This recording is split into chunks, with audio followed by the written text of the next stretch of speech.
Hi everyone, welcome back to my channel. Today I am going to be doing a review on this beautiful palette, which is the Urban Decay and Gwen Stefani palette. The packaging, ugh, I don't even have to say anything. It's so beautiful. That's what it looks like. I'll give you a quick close-up. And then it just says eyeshadow palette in a whole bunch of languages and says where Urban Decay is located. That's boring. What I want to talk to you about is the shadows, because initially when I opened this palette, I was disappointed with the shadows. I felt like they're all pretty much cool toned except for these, which are not as cool toned.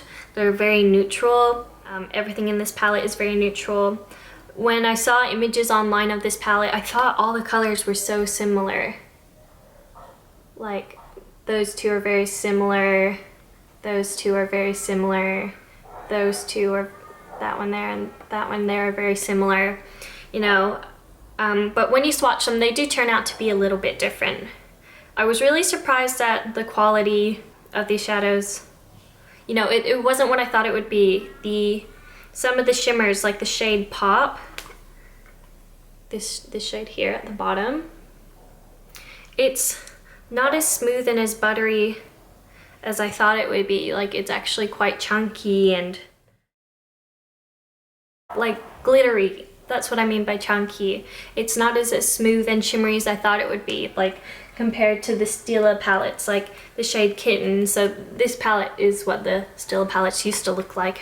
But the shade Kitten is just so smooth, creamy, and buttery. Like, that's what it looks like in comparison. So that's Stila Kitten versus,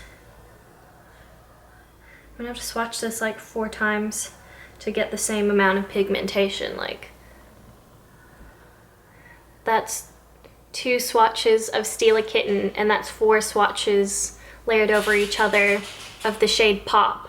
You know, it's just not as great as it could have been, which is actually very disappointing, because if there's anyone like my age who was born early 90s, late 80s, you would have been obsessed with Gwen Stefani from No Doubt, from back in those days, and I always have been ever since. I know she's an amazing icon, and well, in an interview she said that these palettes were 100% her. You know, it's what she wears every day, and it really represents her truly, which is so fantastic. But I don't know if it's necessarily the best palette. I don't know if I just had high expectations and they just weren't met with this palette.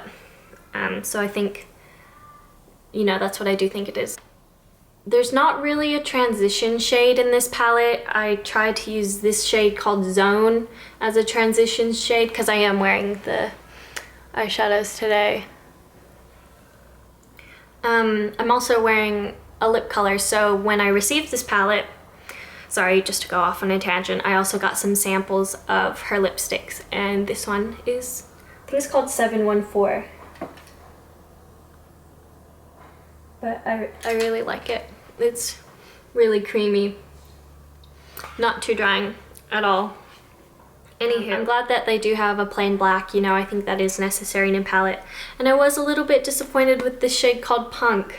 It looks quite warm, but it's really not. It's a very neutral to cool brown color when you blend it out. That is like the worst swatch of life. Jeez, I'll do one on my wrist.